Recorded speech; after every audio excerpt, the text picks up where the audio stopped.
Hello and welcome to today's March 3rd Daily News Report. If you're a subscribed member of my community, then welcome back.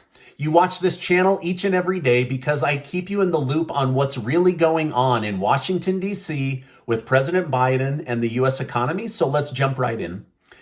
Make sure to check out my morning video about Nancy Pelosi's odd behavior during President Biden's State of the Union speech. Also, at the end of this video, I'll mention the 200 winner giveaway Casey and I are doing in the month of March. Also, will you please let me know in the comments where you live? Is gas rising in price, staying the same, or is it going down in price? Please let me know in the comments. I'm curious what's going on. Congressional leaders say we've been a little distracted preparing for Biden's State of the Union address and monitoring the Russia-Ukraine conflict, so we aren't prepared for the government shutdown coming on March 11th. Lawmakers say they will scramble to produce a bill that can fund the U.S. government through the rest of the year, or at least the next 30 days, or possibly just a 10-day extension known as a super temporary continuing resolution bill. I'll continue to monitor this for my community. The Senate passed a new bill called the Strengthening American Cybersecurity Act to beef up the United States online forces. With worry about cyber attacks from Russian hackers, the Senate realized it was time to increase the cybersecurity infrastructure to protect our country against online attacks. Now, this is a good thing. I've had close to a dozen friends ask me if I'm taking all of my money out of the bank in case it was to be hacked or shut down. I'm not, and maybe it has crossed your mind, but I didn't want to add to the confusion or any kind of run on the bank, but I did make sure I have enough cash on hand, and you might want to do that as well.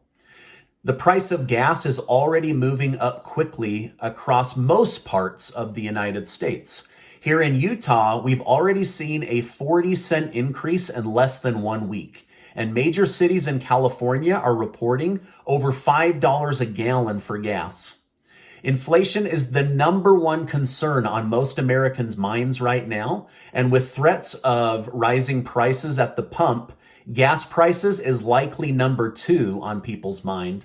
But we're getting mixed signals from Washington, D.C. Here's what I mean. For example, House Speaker Nancy Pelosi said she supports placing sanctions on Russian oil. She said she's all for it, to ban it. She said, yes, it will make the price of gas go up significantly, but we have to hit Putin where it hurts most. When asked if she supported producing more oil in the United States, Pelosi said she is against pumping oil on public land. Now, right now, 10% of all of the gas in the United States comes from Russia, and 40% of gas in Europe comes from Russia. So we are very dependent on Russia for oil. Republican Representative Mike McCall from Texas said, here's an idea. Let's stop being dependent on Russia and other countries for oil. If we do that, all of this problem goes away for the United States. There is a divide between Republican thinking and Democrat thinking when it comes to oil and energy. Republicans are much more likely to support creating more energy and natural gas from oil and natural gas, while Democrats are much more likely to support solar, wind, and other green energy resources. However, Senator Joe Manchin, who has been accused of being a secret Republican, said his caucus just doesn't get it. You can't be the superpower of the world and depend on other countries to produce your energy. Manchin said he didn't want to become like Germany or Europe, depending so heavily on Russia for oil and gas.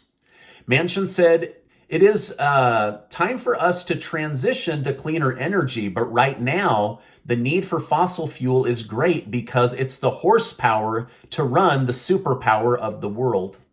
As of right now, the White House says it is applying pressure on Russia every way it can, but oil. Psaki said, we want maximum pain on Putin and minimal pain on the American people. She said sanctions on Russian oil would cause pain at the pump here at home. It appears the White House is trying to strike the balance between defeating Putin and defeating the American people financially. The Biden administration said this whole situation has been eye-opening and reminded them of the need to reduce dependence on other countries. Today, President Biden asked Congress to provide $10 billion in new relief funds to go to Ukraine.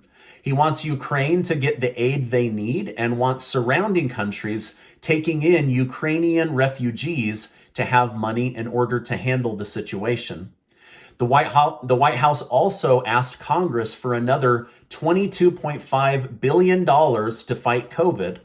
However, Republican lawmakers immediately fought back, saying that we're not where we were a year ago, and there's no accounting for how the previous $1 trillion was spent.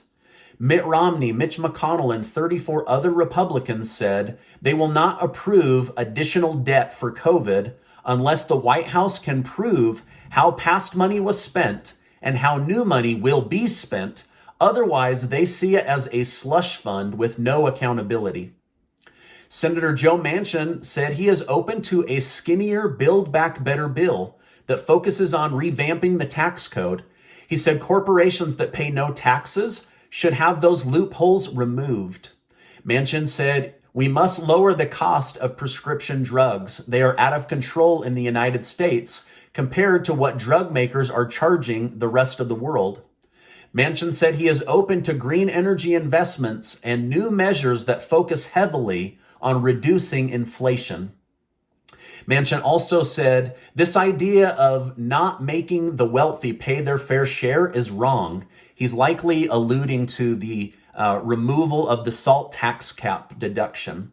Manchin said he is open to some tax cuts for the middle class and lower income families made up for by taxing the wealthy their fair share. Now, remember, we were told tax the wealthy, tax the wealthy, tax the wealthy for month after month after month. Then all of a sudden it was like, hey, let's give a $600 billion tax reduction to the wealthy. Manchin is now back on saying we must tax the wealthy in order to take care of the needs of the American people. Manchin said he also wants to see a 10-year plan on reducing the national deficit. He said he can't do anything that adds to inflation or the national debt, or else he will vote against his own party.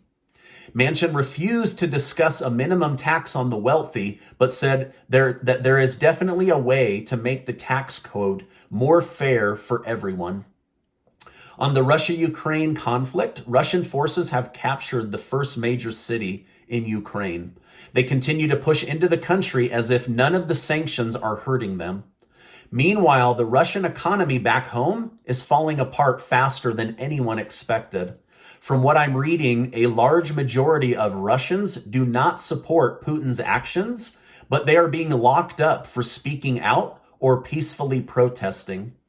President Zelensky of Ukraine said he felt he could find a path forward if he could only have a private phone call with Vladimir Putin himself. Peace talks are ongoing as well as ceasefire talks. But right now, Ukraine continues to bravely hold the line against Russian forces. By the way, thank you guys so much for giving these videos a like. It's hours and hours of research to bring you the shortest video I can that keeps you in the loop on what's really going on in the world. Now, this is my update for today. As I know more, I will definitely come on and share more with you. For the month of March, Casey and I are giving away hats, cash, and shirts to 200 members of our YouTube community. We call it the Merch in March giveaway, and I'm excited to get that out into the hands of 200 people here in our YouTube community. I'll make sure to leave a link in the video description and also in the pinned comment below. Now, before you go, I just want to remind you that you are amazing. I hope you believe that. I enjoy telling you that every single day. Hey, I appreciate you being in my community, and I'll see you on the next video.